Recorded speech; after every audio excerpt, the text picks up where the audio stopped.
Well, hello everybody, it is Alpal here. We are starting the first of our return to Yarnham. It's really just kind of a setup video.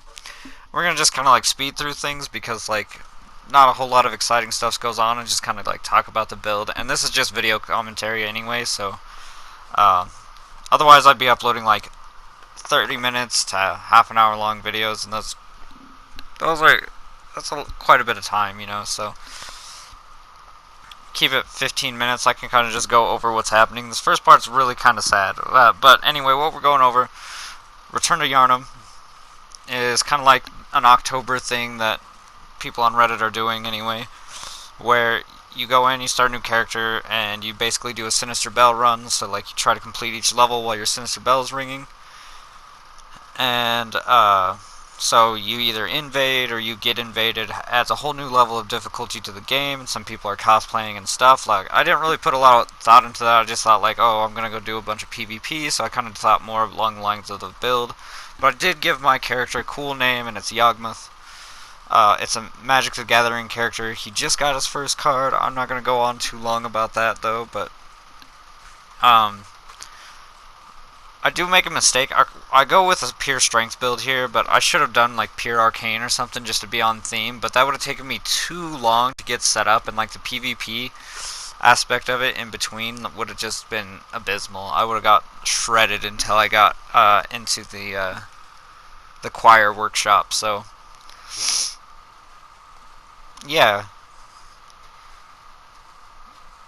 it's basically just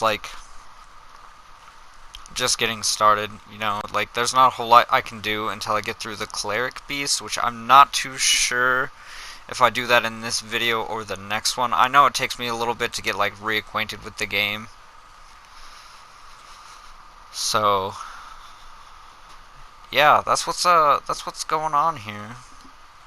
I figured I better put this up. The event started on Saturday, and that's where a lot of my Bloodborne gameplay came from. The thing about Bloodborne is like I gotta sit down for like a couple of hours to like play the game to actually make some progress. And yeah, so that's just kind of the idea. Um, so I've got plenty of content so far, probably even enough to make 2 or 3 more videos of it, and we even start to get some invasions later on, which is great. Yeah, so see, like this is just kind of like the boring aspect of it, but it is still all part of the same playthrough, right? We're returning to Yarnham, basically, so.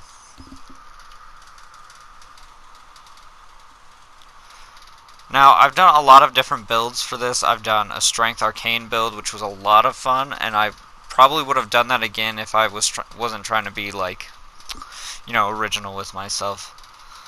So we take the Hunter's Axe, just kind of like the standard weapon, It's like, why not?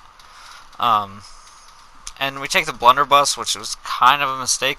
I think the reason why I took the Blunderbuss was because I was kind of planning on cheesing a character once I got to a certain point in the game, and I just decided against that once I got there. But yeah, the Hunter's Axe is actually one of my favorite beginner weapons.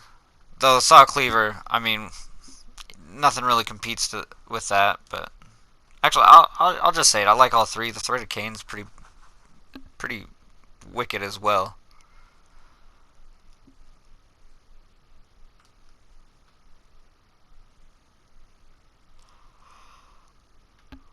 Oh man, these load screens. Yeah. Uh, that's not a big deal. You're gonna see here in a second just how like rusty I am at these games. I've played some Dark Souls, but Dark Souls versus Bloodborne is completely different. Like you can be um, more aggressive in Bloodborne. There's still an aspect of strategy and like management as far as stamina and stuff is concerned, and like resources, but uh, the game kind of encourages that type of games, like that type of play style, like an aggressive play style, which I actually like. It's a funny story actually because the first time I played Bloodborne, I was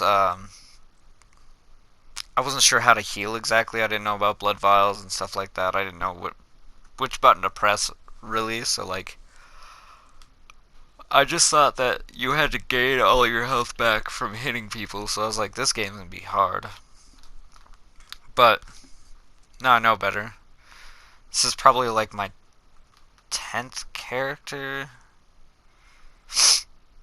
So some of the reasons why I chose a strength build while we're waiting for me to go get wrecked by just about everything in this area, except for this guy. I actually I felt like I was into it there, you know.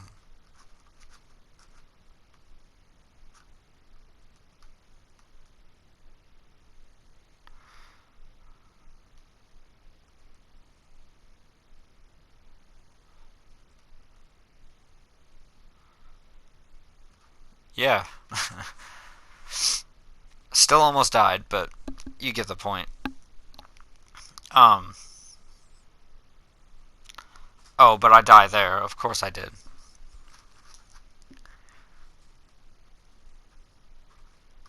So anyway, uh the end game of this build is Whirly Jigsaw and the Ligarius Wheel. We want to use those two.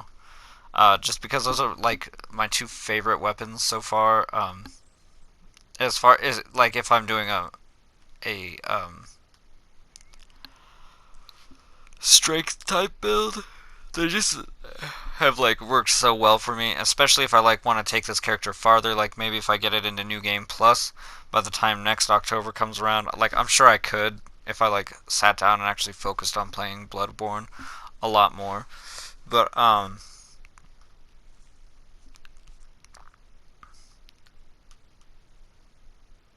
yeah, actually, that sounds like a good idea. I think that's probably a better idea so that I can stay in,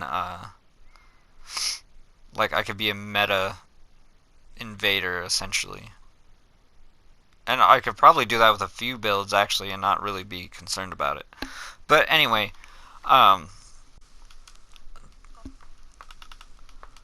the blunderbuss is cool, but kind of want to focus on. I'm not sure what firearm I want to really, like, commit to. I don't think I want to rely on them too much with this build. I feel like because I want to get the cannon, and like the cannon just takes so much of your ammo that it's almost pointless to run a second firearm. But you can if you have somebody who's like heals a lot or something, so you can try and get those visceral attacks in, kind of just for punishing.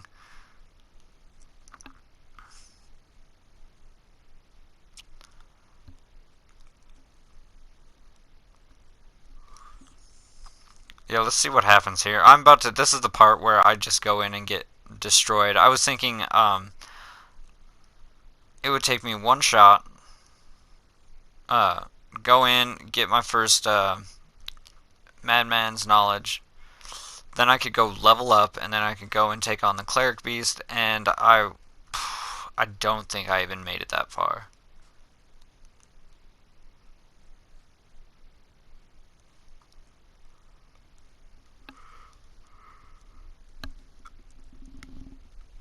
Yeah, I'm like taking a lot of unnecessary damage here too. It's kind of outrageous, but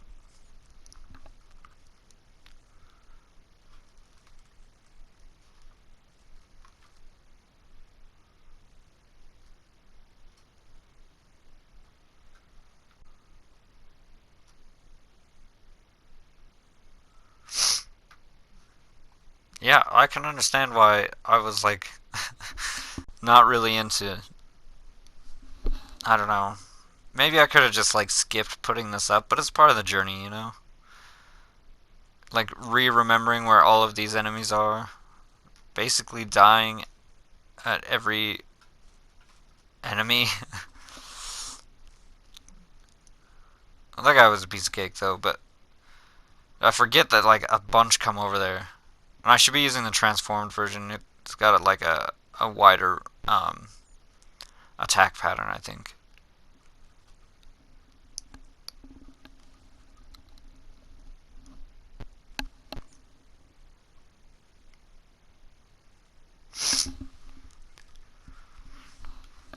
That's another thing that I really like about this game. Like Dark Souls has a ton of weapon choices, right? Like, and it's like so much more customizable, but you have like limited options in this game, but each weapon is basically like 2 or 3 weapons in one, right? So it's like, I don't know about 3, but at least 2.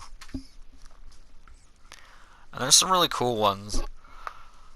I remember with a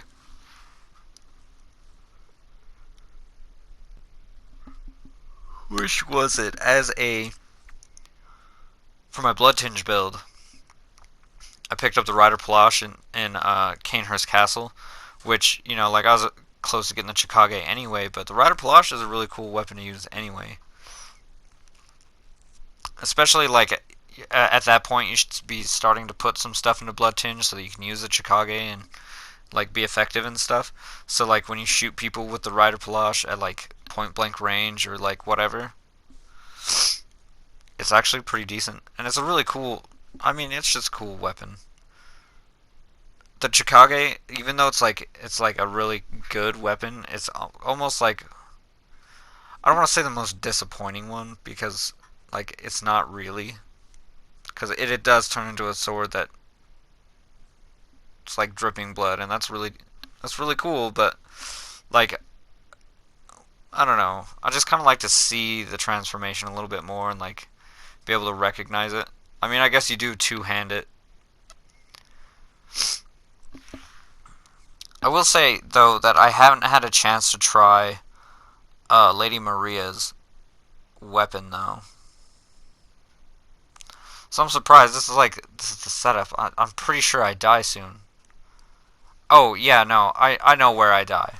The first death is kind of embarrassing, right? Because no, no, the first death makes sense. The second one's embarrassing. It's like, what are you doing, Alex? I think if I die again after that, it's kind of like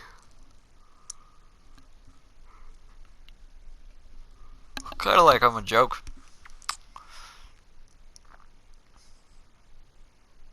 I'm also wondering if like people had picked up this game and like started playing it just for like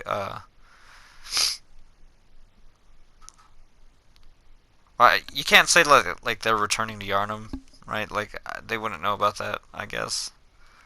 Unless they did and they bought it. I guess the game's been out for a while, so I don't know what I'm talking about. But I've seen some weird players that I invaded, and it sucks that you don't get to see any of that yet. But we're working on it. Yeah, see, this is the death, right? Yep, that's the first one.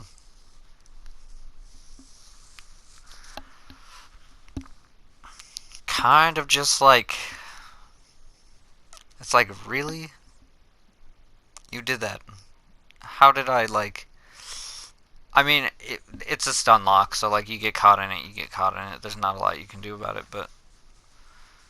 Yeah, like, I didn't even get a chance to open the shortcut, and that's what I should have done first instead of fighting the guy. I just thought I could do it, and then...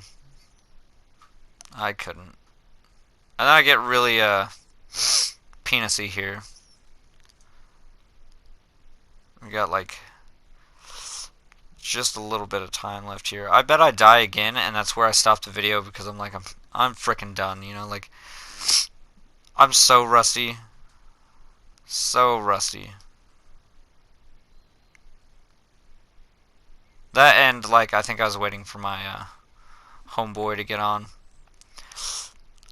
But yeah, I'm about to die again here soon, and then we're like basically within 30 seconds of ending the video anyway. So.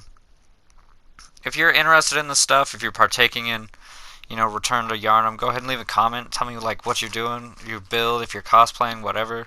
I think that'd be really cool stuff to hear about. Subscribe if you're into this. Like, these are the games that I like to play. I like to do this, Overwatch, Dark Souls.